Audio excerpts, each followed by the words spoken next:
Good morning, everyone.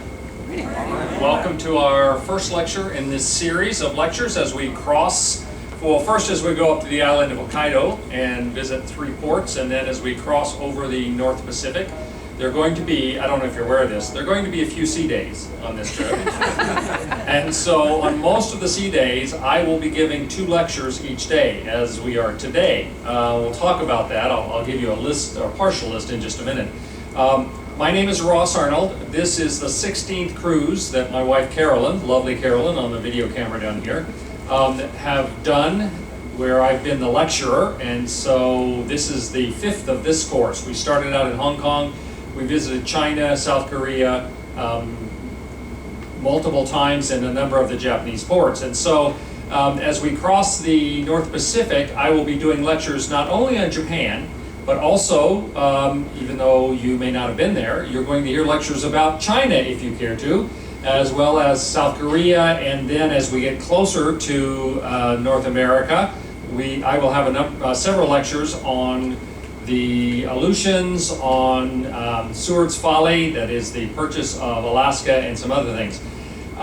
We also have on board here an expedition group, because the Star Legend is headed to Alaska in order to begin a season of cruises in Alaska, and we have the Zodiac boats on board, and we have the crew here now that are going to be leading those expeditions. And as we go along, and we have to talk about that probably this afternoon, they'll be offering some lectures as well, both from a naturalist point of view, and my understanding is it may also be travel photography, videography, various other things like that. So we will keep you informed as we go along, and I'll be doing talks, they'll be doing talks, and between us we should cover every possible base of human understanding. So look forward to having you in on that.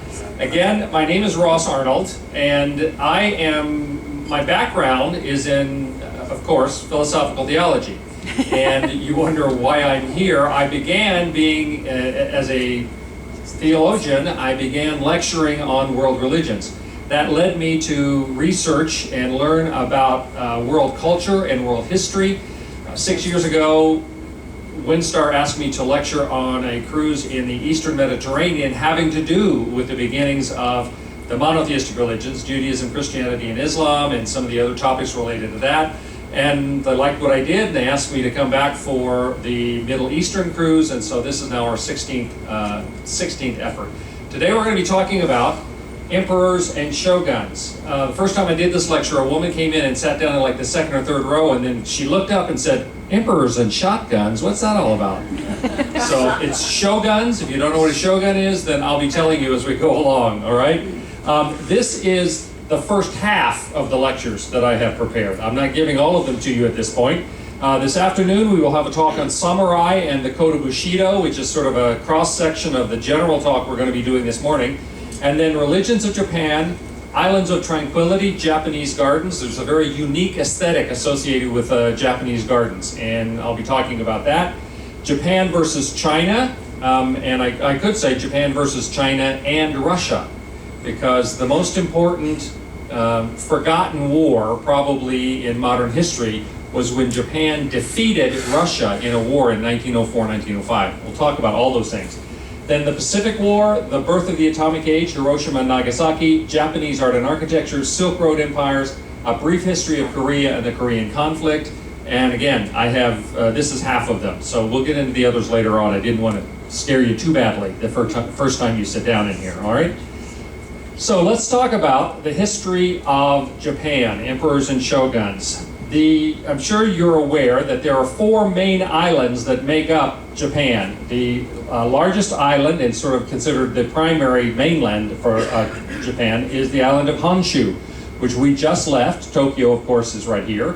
But you also have Shikoku, the smallest island, just below that, Kyushu, the furthest south, and then Hokkaido in the north. We are going to be visiting 3 ports in Hokkaido. So you will have visited, if you have not previously been to Kyushu or Shikoku, you still have visited the 2 largest islands, which are Honshu and Hokkaido.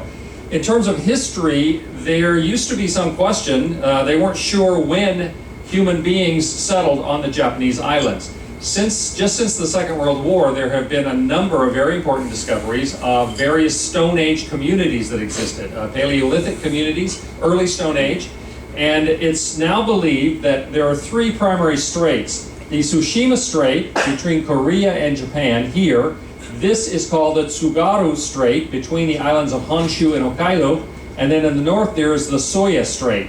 It's believed that those three narrow straits at one time either had complete land bridges or that the water was sufficiently lower at that point that it was possible to cross just a short piece of water in order to get here. So it's believed that the earliest human inhabitants of the Japanese islands either walked across on the land bridges of those three straits, or else they were able to cross what was then a much narrower body of water. They're still fairly narrow, as you can tell from the map. The earliest named period we have in the history of Japan is the Jomon period, which is represented by this piece of pottery here. Jomon literally means a rope design. It's corded design. The early Jomon culture is primarily marked by the pottery that they left behind, and all of it has these kinds of designs on it. If you visit museums in Japan, we have quite a few examples of that, and you will often see that pottery, and it's immediately recognizable. They also have various sculptures, images of people, and they all have that kind of design to them, so they're very distinctive. That period was between about 10,500 and 300 BC, so it covered a wide range. The next named period we have, which is represented by this brass bell here, is the Yayoi Period. The Yayoi Period was about 300 BC to 250 AD, so about 550 years. But enormous advances were made in the Yayoi Period. They, for instance, developed pottery wheels so that they could throw pottery. And the expression, if you know pottery and ceramics, is to throw a pot on a wheel so that you get a more perfect symmetry to it. They also were able to fire their ceramics at a higher level. They developed metallurgy, as reflected by the bell here, significant advances. It's also true that whereas the Jomon period, they were mostly fisher, hunter-gatherer, although they did settle in communities. They had very primitive kind of farming, only yams and taro. By the time we get into the Yayoi period, they have much more sophisticated farming, more extensive farming, and also one of the other important signs of development of civilization is they began to have much more sophisticated burial rites. One of the things that is always a mark of the development of society is what do they do with their dead. And when they start burying them with ceremony, meaning they leave various implements in the tombs, then that's a sign of the fact that they have developed a more sophisticated sense of the afterlife and are developing as a society. And so that's what we find in the Yayoi period. The earliest imperial period, where we had kings or early emperors, is called the Yamato period. It began in the 4th century and lasted from the 4th to the 9th centuries, and right in between those two, critically important, in the 6th century we have the coming of Buddhism to Japan. Buddhism had begun in India, of course. When we talk about the religions of Japan in a couple days, I will be talking about that. It came to China, changed radically, then to Korea, and then to Japan. And so Buddhism came in. The general date they give is 552, although there's a range in there. This is often called the tumulus or tomb period. This image in the lower left here is from Osaka. Osaka was the center of the Yamato period, and one of the things that I just said, that it was the way people treated their dead, especially their royal dead, was a sign of real development. And these large keystone-looking things are in the middle of Osaka, and these were royal tombs from the Yamato period, or the tumulus period, the tomb period. This upper one here is King Ojen. It's 1,380 feet long, and it's estimated it took 1,000 laborers working every day for 4 years to build this tomb. So they had gotten very sophisticated in terms of their burial rituals. At this point, they develop a very complex kind of hierarchy of nobility within the country, and that's headed by the emperor, who's known as the Emperor of Heaven, or the Tino. And so a very structured kind of society begins at that point.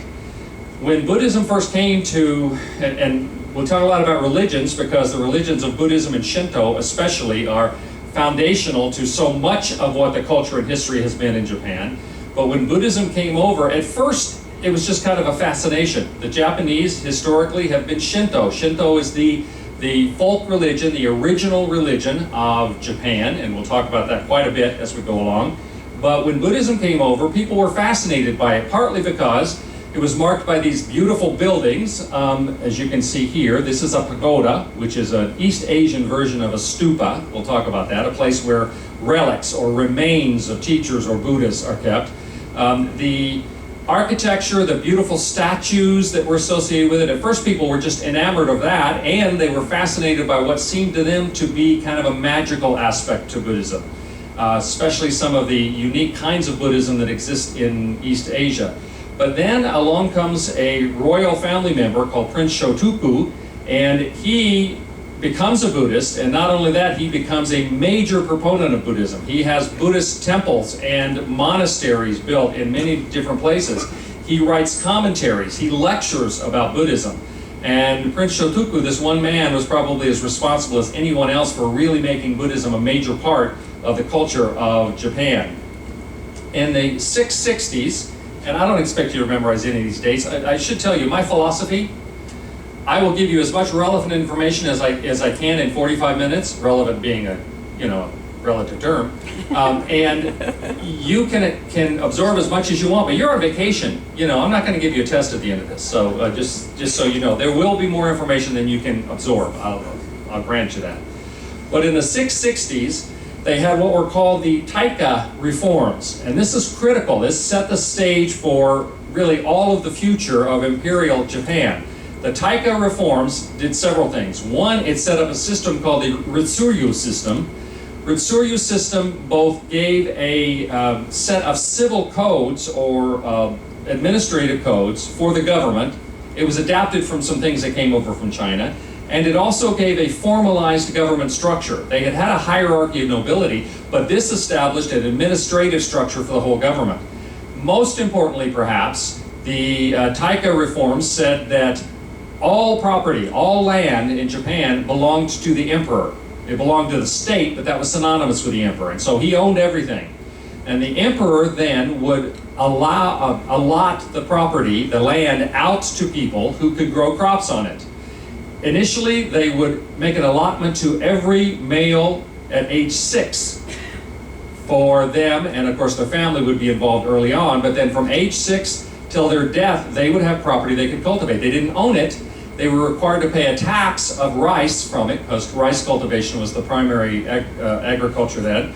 They would have to pay part of that rice back to the emperor. They would also have to pay a head tax, and every person had a responsibility to provide service either in the military or in various kinds of projects, if you will, building of dams, dikes, that sort of thing. But these Ritsuryu system became the foundation for the whole future of how Japan was going to run itself. Well, with all of the emphasis on Buddhism that Prince Shotoku had brought along, it ended up becoming a problem because I'll get to that in a second in terms of the problem, but the Buddhist monks became so important to the government, and the fact that they had set up these monasteries and pagodas in each province, the nuns and monks, their responsibility was to pray for the government. That was their whole responsibility, to pray for the state. And so in 710, the first capital, permanent capital, was established in Nara. Nara is a city sort of in between and beside Osaka and Kyoto. So it's not too far away from Kyoto. The Buddhism really developed in Nara. They pushed it even further. In fact, in Nara we have what's called the Daibutsu, which is the Great Buddha of Nara. Anytime you see Dai, D-A-I, it means great or first or primary, the very best, okay? The very best sake is called Dai Ginjo. So anytime you see D-A-I, and at some point it's a very simple character as well. It looks like a sharp peak with a line across the top of it. But the Daibutsu, the Great Buddha, was built during that time. Massive expansion of Buddhist monasteries, etc. But the problem was that in Nara, the first permanent capital, the Buddhists started getting so powerful, they started trying to control the government. They started trying to tell the government what to do. They thought they had the authority to do that, and it became a real problem.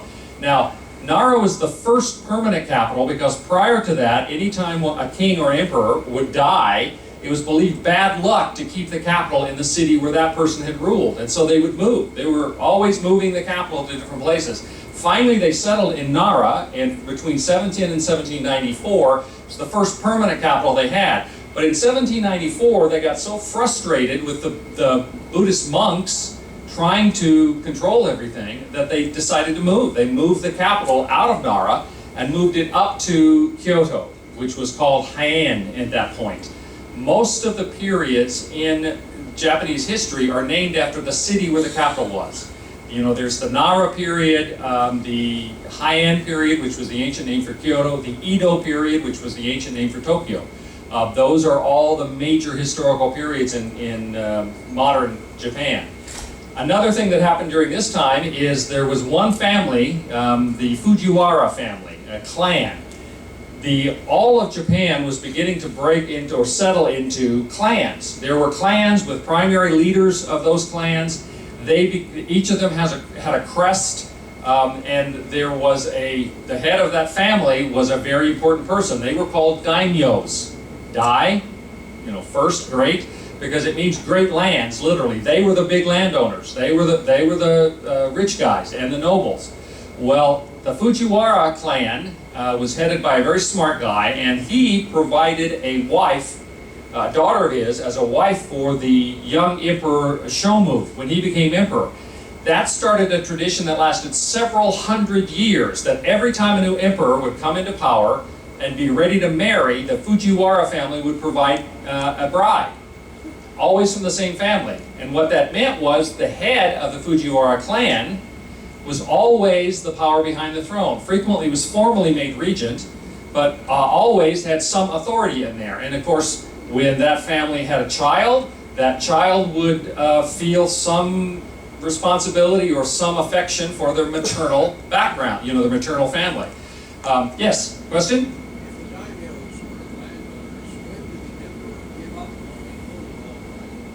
It's a good question. If they were landowners, then why did the emperor give it up? Technically, the emperor could take away the land anytime he wanted. Now, there were ways in which they could own land, and I'll talk about that in just a minute when we talk about the change that occurs after they move to Kyoto, to Heian. But, for instance, you remember, how many of you all saw the movie The Last Samurai? Okay, The Last Samurai? Do you remember the scene toward the end where the wealthy Japanese businessman who owns all the railroads and he's got all this land, he's so wealthy, at the end he's saying, you can't do this to the emperor. And the emperor says, well then, if you're so concerned about the people, you won't mind it when I take all of your land and give it to the people, right? The emperor had a right to reclaim anything he wanted. And the guy, of course, is just stunned and he's kind of staggers out backwards, because the emperor still technically owned the land, even if he had given it to these daimyos or others. Now there were reasons or ways in which they could own land.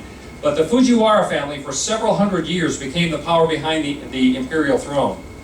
When they moved to Heian, which is Kyoto, and this is the emperor and empress represented at that time, and extraordinary estates. Have you been to Kyoto?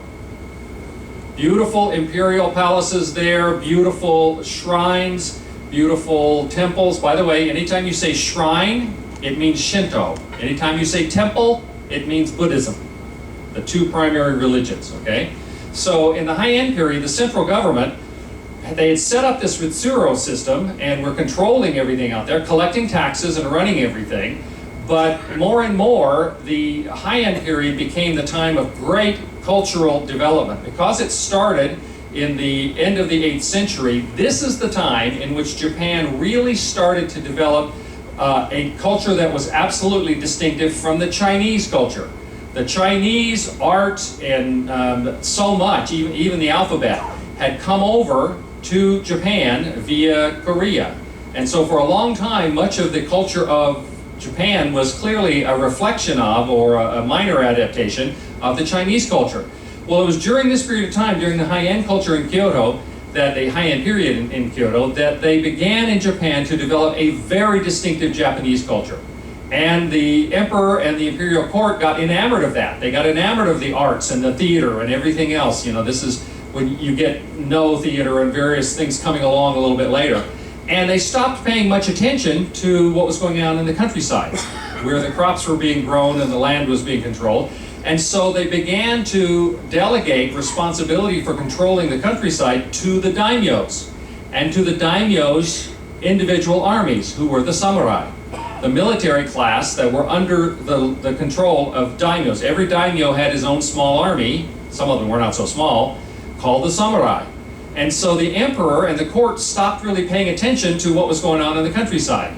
If some of the land would be given by the emperor to a daimyo or to others as rewards, as gifts for their loyalty or whatever. It was also true that as the population of Japan grew, they needed more of the land to be cultivated. Well, in order to get people to cultivate that land, the emperor declared that if anyone takes uncultivated land and cultivates it, then they will own that land and receive the tax benefit from it for a period of years. Eventually that became permanent. If you cultivate new land, it's yours forever and you get the benefit of it. It was also true that a Shinto shrine or a Buddhist temple or pagoda built on property, that property didn't have to pay taxes. And so the daimyos started, just accidentally I'm sure, building temples and pagodas and shrines on their property, which meant that property didn't have to pay taxes. And so the daimyos are getting richer and more powerful, and the emperor and the court in Kyoto are paying less and less attention over time. This was also the first period of time in which we had some child emperors, where the emperor would die young and a child would take over as emperor, and this gave the Fujiwara family much more ability to control what was going on. And they think now that it may have been that the emperors many of them died fairly young because of the food they were being given. The idea was that the emperor had to be given only the very finest food, which means the rice that the emperor ate was polished so that it was, all of the outside of the rice was ground off, because that made it more refined. Well, more refined means less nutrition. And they think that they were being so careful to try to give only the finest of foods to the emperor that they may have suffered from, diseases and things because they were not fed very well. Tasted good, didn't help. Sort of like America right now, So there was that concern. So in the Kyoto capital, the daimyos, the emperor and the court are not really paying attention to what's going out there. The daimyos are getting more and more powerful, and they began to build buildings like this. This is, in Japan, a castle. It's not like a European castle, obviously, except that they all have these stone foundations, some of which are 30 or 40 feet high. And it's also true they're built on hills, and there'd be very complex, winding kind of staircases that could be easily defended coming up to them. And so the daimyos began to develop this kind of centers of power in their clan homes, and they got more and more powerful. The thing was that because the daimyos were after power and money and all those things that greedy people want, they started fighting each other, and there would be conflicts between the various daimyos and their samurai armies. And it got worse and worse, and finally in the 1100s, a major war broke out between the daimyos. First, the Fujiwara family, who was controlling the emperor, two other powerful families, the Minamotos and the Tairas, got together, and they defeated the Fujiwaras and threw them out of power. Well, the Taira moved into Kyoto, and they just took over what the Fujiwaras had been doing. They started providing wives for, the emperor and the emperor's family. They started being the power behind the throne. They defeated the Minamotos, and so the Taira ruled for about 20 years. Eventually, we have this gentleman coming along. This is Minamoto no Yoritomo. The Minamoto was the other family, besides the Taira, that were powerful. And after 20 years, after having been defeated by the Taira, they come back in 20 years and gather together a lot of other clans, daimyos and their warriors, and they end up defeating the Taira and then defeating all the opposition that were in support of the Taira and of the emperor at that point. This was the real time of the rise of the samurai. When Minamoto no Yoritomo won the battle, it was called the Jinpai War, it was expected that he would then march into Kyoto and make himself the new emperor, take over. Now the imperial line was a family line and has continued to be. There have to today. And so Minamoto didn't do that though.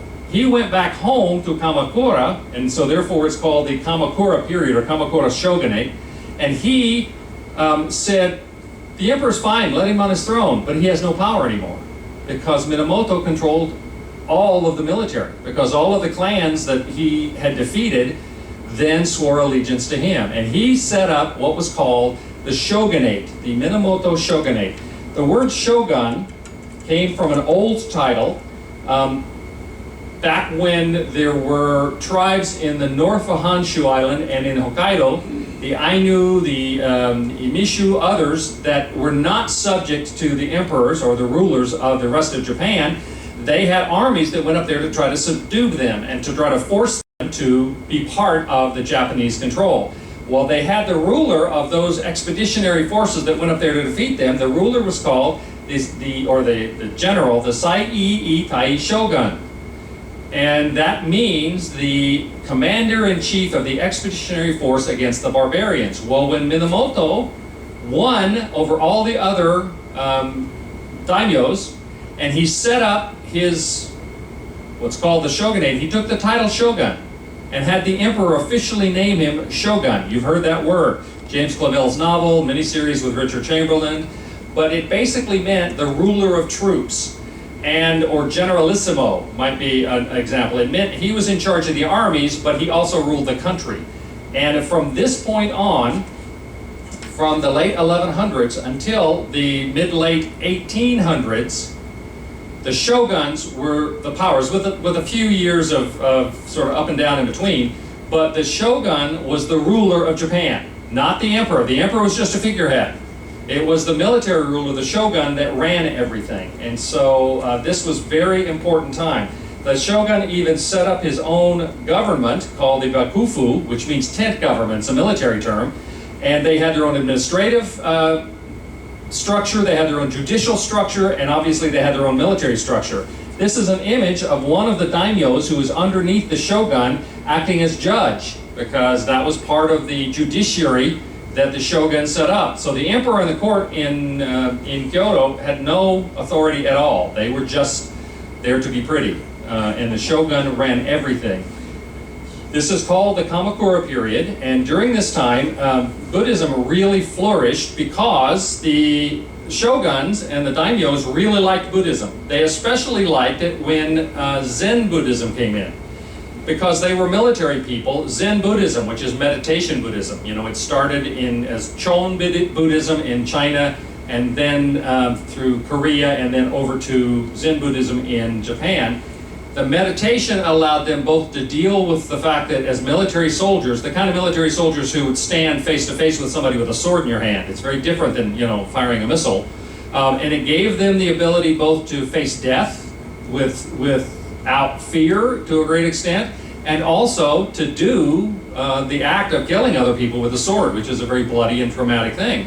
Zen Buddhism was very much favored by the shogunate. And after that, it became a real problem for the emperor when he came back, because the emperor tried to get rid of the Buddhism in favor of Shinto. A couple of other images. This is Minamoto again releasing cranes in order to gain honor with the Buddha. This is a relative of his, Minamoto Yoshitune, who was a great general and really helped win the wars. But he was so popular and so well liked that Minamoto Yoritomo eventually had to he forced him to commit seppuku, suicide, because he was a threat at a certain point. After the Minamoto shogunate in 1338, after a period of conflict and difficulty, another shogun takes over, whose name was Ashikaga Takauji, and sets up the Muromachi period. Muromachi is a suburb of Kyoto, and so that was their home base. This lasted from 1338 to 1573. It was during that time that they built the Golden Pavilion, which some of you may have seen in Kyoto. It is the most, I think, the most popular tourist attraction in Japan. If you go there, if you've not done it yet, you go there, you can have a chance to visit it with 30,000 of your best friends, because it is really crowded, but it is an extraordinary building. This is gold leaf on the top. It's actually more in the style of a Chinese garden than a Japanese garden, and I'll explain that to you when we have our talk on gardens. And then, after that, we have the Tokugawa Shogunate. Actually, Japan tried to invade Korea twice in the late 1500s. The military leader at that point died, and the new shogun, the Tokugawa shogun, Tokugawa Ieyasu, took over and set up the third of the three shogunates, meaning the ruler, the period of ruling. And the Tokugawa shogunate lasts from 1603 to 1868. During this period of time is when they constructed most of the great castles that I showed you an example of, and also when the Japanese invaded Korea and were driven back, primarily because of their navy. The Korean navy was really good. They drove them back in twice in the 1590s, and when they came back, they took a lot of Korean potters with them, a lot of ceramicists. And so much of the very finest of Japanese ceramics today, the white glazes and some of the celadon, the green glazes, sort of crocco glaze, almost all of that was invented by the Koreans. But many of them were brought back to Korea after the Indian War. And in this same period of time, they began to have some Westerners come in. Now, they had been introduced to the Catholic faith by meeting some Catholic priests. Some Japanese had met Catholic priests in China. They had come across, they had converted quite a few of the local people, the farmers, the peasant people, and then some of the daimyos. Well then, this is the late 1500s, the 1500s was when the Protestant Reformation happened. Then we have some Dutch and others coming over, and they start trying to tell the shogun, oh, those Catholic guys are lying to you. That's not what Christianity really is, etc. And it created such a kerfuffle that the shogun finally decided, I don't trust any of you all anymore. And he, in the 1620s, he established a period called the period of the Shokuru, which means, Sokuru, which means isolation. And at that period of time, no foreigners were allowed in Japan. The only exception was one island, Dejima Island, which is, probably the square footage of the ship, that Dutch and Portuguese at different times were allowed to bring product in, but they could never leave that little island that existed there in Nagasaki. It wasn't Nagasaki, right? I think it's Nagasaki. Yes. We've been a whole lot of places in the last few weeks. And so any foreigners who tried to come to Japan were repelled. They were opposed by the military.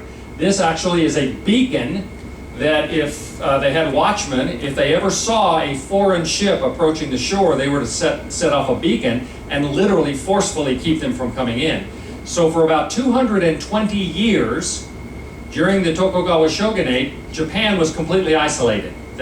Japanese ordinary people were not allowed to leave Japan. A few emissaries from the emperor, or shogun actually, went out, but there was no real communication. And what that meant is for 220 years, Japan did not advance technologically. Their military did not advance.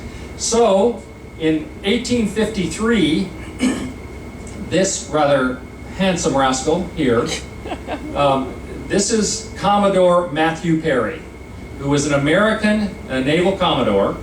He entered Edo Harbor, Tokyo, and where we just were, and brought along 4 American gunships. They were the most modern naval vessels with these very accurate guns with exploding shells. He fired some blanks just so that the Japanese could see what they were capable of.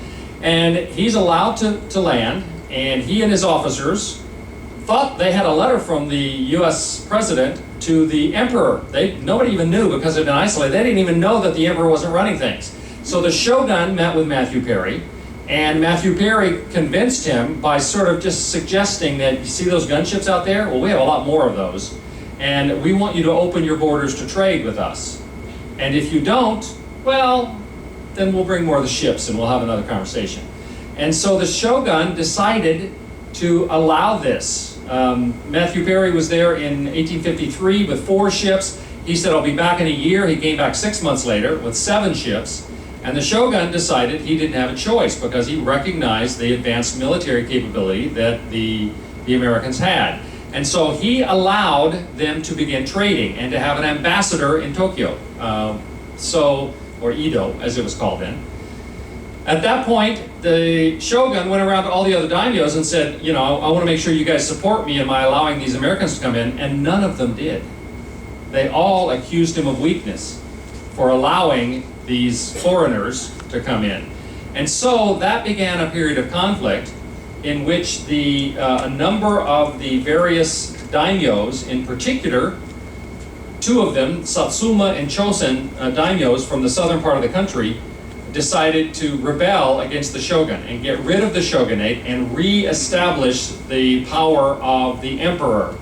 And these are the images that you get of Matthew Perry. And as I say, either he was a really ugly man or they did not like him much when they made these pictures. But this is, and I'm going to use this slide several times in the talks, because I'm going to be crisscrossing through the history in various ways. This is the Meiji emperor and his family. This picture was from the 1880s. In 1866, starting with the Satsuma and Chosen daimyos, they rebelled against the shogun and succeeded in getting enough support from the other daimyos that they defeated him, or at least got him to abdicate. He still thought he was going to be first among equals, and they ended up taking all of his land away from him. And this period, 2-year period, is called the Meiji Restoration. The Meiji emperor, every emperor would give his reign a name. Meiji means enlightened peace. And so, which is strange because in the next 100 years, there was very little of that in Japan after the Meiji period. So you'll notice that other than the children, the adults are all wearing what would have been Western garb for the 1880s. Because the Meiji emperor, once he was restored to power and the shogun was done away with, the emperor decided that his responsibility, now that they had seen what the West was capable of and the fact that they had so much military power, that he was going to make Japan the equivalent of any of the Western powers. He was going to modernize, he was going to increase manufacturing, he was going to do everything necessary to try to bring Japan up from 220 years of isolation to be equal to the Western powers. And he did so in a miraculously short period of time, in just 30 years or so.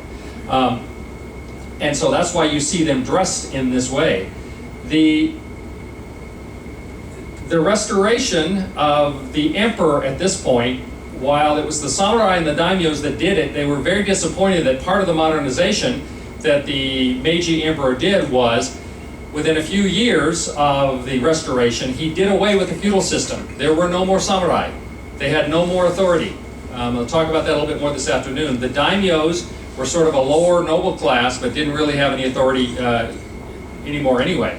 They got rid of the samurai so that they could have a conscription army, and everything changed. But they were very successful in moving forward in modernizing. But the biggest problem Japan had was to modernize. They needed iron and coal and oil. Japan had very small deposits of iron, no coal, and no oil. So how are you going to make a modern military? How are you going to modernize your nation? How are you going to go into manufacturing without any of those things? Well, you have to get them from somewhere else. And that brings us into a period, late in the Meiji period and into the 20th century, where Imperial Japan, because of this need, not only a desire, but they felt a need to modernize and industrialize, they had to find some place to get the resources. The closest source for the things they needed were Korea, which is very short distance across the Tsushima Straits.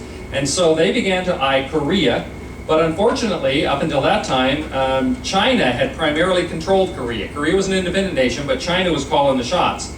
And so with a lot of back and forth that we'll talk about in later talks, in 1894, Japan declared war against China, primarily over control of Korea. And to everyone's shock, except perhaps the Japanese, in 6 months, little Japan, as everybody thought of them, defeated the giant China. Because whereas Japan had been successful in modernizing a lot to that point, China had not. In fact, this was during the time of the Qing dynasty, which was the last dynasty, and much of the reason it was the last dynasty was because of a number of serious defeats at the end of the 19th century and into the early 20th century, and because they simply had not been able to modernize. Well, 1894-95, the Japanese defeat China, take over control of Korea, eventually annex it, make it part of their country, and then in 1904 and 1905, the Japanese declare war against Russia and defeat Russia. In fact, we'll talk about this later, they not only defeated Russia, which was one of the great world powers in 1904, Russia was one of the largest naval powers in the world. They had 3 major fleets, Pacific Fleet, a Baltic Fleet, and a Black Sea Fleet. The Japanese completely destroyed 2 of the 3 Russian fleets in the Russo-Japanese War of 1904-1905. And that led them to take over control of much of what Russia had controlled in Manchuria, which is the northeastern province of China. And so, as the years proceed in the 20th century, this is, of course, Japan. They had taken over control of Korea. This was Manchuria, and I'm going to get into this in some detail a little bit later on. In 1931, after really developing Manchuria and creating the South Manchurian Railway Corporation, which was the largest and most successful corporation in all of Asia, the Japanese created that in Manchuria. They finally got tired of doing all this work in somebody else's country, and they took it over and renamed it Manchukuo. And so you get the Japanese controlling all of Korea, all of Manchukuo, and in order to do that, they actually created a false pretense to allow them to have an excuse to bring their troops in. In 1932, the League of Nations investigated this and said, this is all a trick, you shouldn't be in there, you need to leave. So Japan responded by leaving the League of Nations. At that point, various Western powers, the United States, Britain, and others started to put embargoes against the Japanese desires, or the Japanese need to bring in oil and other things. All this pressure came from the West to try to force Japan to get out of China. Well, Japan considered this necessary to their survival because they needed the resources. And so, instead of getting out in 1937, they declared war against China again. And they ended up taking over much of this area that's shown in yellow, plus you'll notice all of the port cities around here. And then during the period of time of the late 1930s, militarism, the growth of the military movement in Japan and the imperialistic movement meant that the military took over the government in Japan. They got rid of any other political parties, and they began to get more and more aggressive. So that in early 1941, they named a Imperial Japanese general, Hideki Tojo, as the prime minister. And then, of course, on December 7th of 1941, later that same year, they, in an effort to try to cut off any potential opposition they might have, on December 7th of 1941, surprise attack against Pearl Harbor, because they believed that the United States Navy was the only naval force that had the potential of stopping them in the Pacific as they wanted to expand. And at the same time, and most people don't know this, the same day, within a few hours of the attack on Pearl Harbor, they also attacked Singapore, Hong Kong, Wake Island, Guam, the Philippines, and Burma, all in one day. It was a very, the planning was extraordinary on this, so that they ended up, at that point, controlling all of the Southeast Asia, Burma, Thailand, French Indochina, British Malaya, the Dutch East Indies. They took over the Philippine Islands. We'll talk about that in more detail when we get into some of the other talks. And they developed a perimeter of defense. Their ultimate goal, was to take over all of the Coral Sea, all of the islands in here, the Solomon Islands, New Caledonia, etc., to cut off Australia from the Western Allies, and to continue to move further and further to the east. The desire of Yamamoto, the primary military planner of Japan, was to control Midway Island, which would have given them a base. Midway Island is right there, which would have given them a base to attack Pearl Harbor, potentially take over the Hawaiian Islands, and from there to be able to attack the coast of the United States. Also, if they had controlled the Coral Sea, they would have cut off Australia. They were not successful in either one of those attempts. The Battle of Midway, as we'll talk about later on, was a major turning point where they lost 4 of their major aircraft carriers and a lot of other the fleet. And so the U.S. Navy under Chester Nimitz came across the center of the Pacific, island jumping, taking over islands as they went. Douglas MacArthur, who had gone down to Australia with Australian military support and British and others, came up from the south to the Philippine Islands. And the last great battle of the Pacific War was the Battle of Okinawa, April to June of 1945. And then, of course, the plan was to attack the main islands, the home islands of Japan.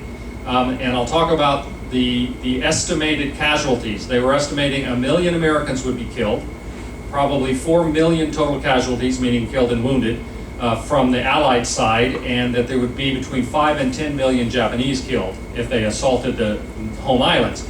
The Japanese, actually, the vice chief of the Imperial Navy, estimated 20 million Japanese fatalities. So they thought it was going to be even worse. And so, I'll talk about a lot of that when we talk about the birth of the Imperial Age. But what happened at that point on August 6th of 1945, the first atomic weapon ever used was dropped on Hiroshima, a major industrial and military center in Japan. 2 days later, and I should say that prior to the dropping of that bomb, 67 of the largest Japanese cities were virtually destroyed by aerial firebombing. One night, March 9th and 10th of 1945, the bombing of Tokyo, 100,000 people were killed. 16 square miles of Tokyo were destroyed, were flattened, because most of the city was built out of wood. And so there were more fatalities and more destruction that night than in either of the two atomic bombs, at least the number of fatalities initially. So the firebombing was a horrendous thing. On August 6th, they dropped the first nuclear weapon on Hiroshima. 2 days later, the Soviet Union, fulfilling a promise to the Allies that when Germany was defeated, they would declare war against Japan. They declared war and invaded Manchuria in order to help defeat the Japanese. The next day, August 9th, the bomb was dropped on Nagasaki. On August 14th, the emperor, contrary to all tradition, because the emperor was not supposed to get involved in these things, the emperor accepted, by playing a recorded album of his voice, accepted the unconditional surrender terms. And on September 2nd of 1945, the final signing of the surrender documents aboard the USS Missouri. So this is Douglas MacArthur, who was the senior commander of the Allied Powers, or SCAP. He was the one who was given the authority to take over control of Japan. I'm not, as some of you have heard who've been earlier on this trip, we have some people who are continuing since the last cruise.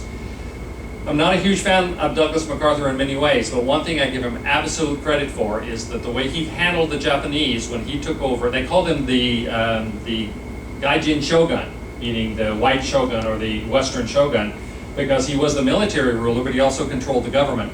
The way he dealt with the emperor and the Japanese people very quickly convinced them that we were not going to be the terror they thought we were. They thought they were going to get rid of the emperor, or the Japanese thought that the Allies would get rid of the emperor, would triumph for war crimes, none of which ever happened, that we would force them to change their culture fundamentally into a Western, into us, and they did not do that. And so the occupation of Japan lasted from 1945 to 1952, and starting even at that early point, there was an astonishing economic recovery, a miraculous economic recovery.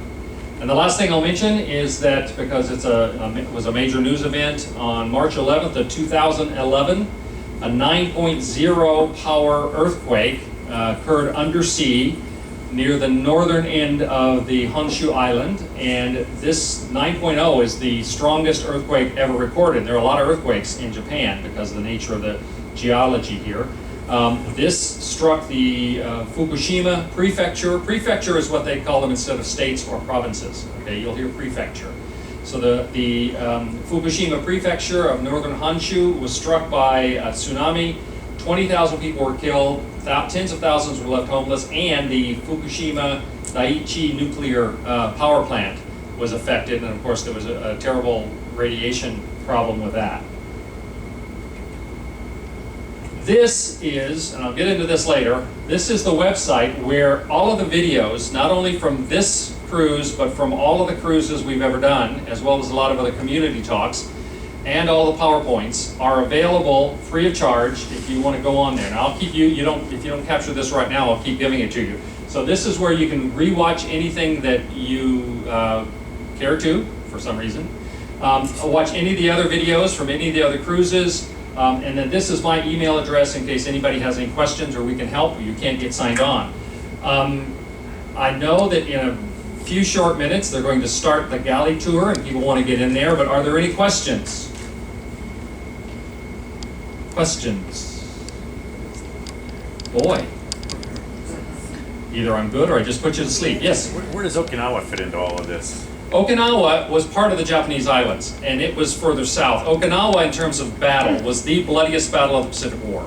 I'm going to talk about that in a little more detail when we get into the Pacific War, but into the Pacific War. But Okinawa had a higher fatality rate. 94% of all the Japanese that occupied the islands were killed. Half of the Okinawan population died, so 150,000 Okinawans. The total fatality count in Okinawa, Battle of Okinawa, was 241,000. And so it was, in terms of total fatalities, by far the bloodiest battle of the Pacific War. And the reason why there was such an effort to try to take Okinawa is it's only 340 miles from the southern tip of Kyushu. And the idea was that if we were going to invade the northern islands, and part of it would be attacking the southern part of Kyushu and establishing a base there, and then attacking Tokyo, having that a forward base in Okinawa that they could take planes from there was considered necessary in order to do it. But it was a total separate entity from the 4 main islands in Japan. So right, it's a property of, I mean, when we say that there are 4 main islands, there are almost 7,000 other islands, and Okinawa was owned by Japan at that point. At one period of time, it had been owned by China, so it's gone back and forth. But yeah, at one point it was independent. It was the capital of the Ryukyu Islands, which we'll talk about a little bit. Other questions? Yes? When does the Edo period start? The Edo period was the Tokugawa Shogunate, so it's 1600. Okay. In the first the 1600s, the Tokugawa Shogunate told the emperor move to Tokyo, to Edo, and so that was the Edo period. So from 1600 up until till modern times, that's still the residence of the emperor. So after the Restoration, that was at the end of the 1600s, right? Right. Well, no, the Restoration was 1866 to 68, so it'd been 260 years before that that the Edo period began. All right. Thank you all very much.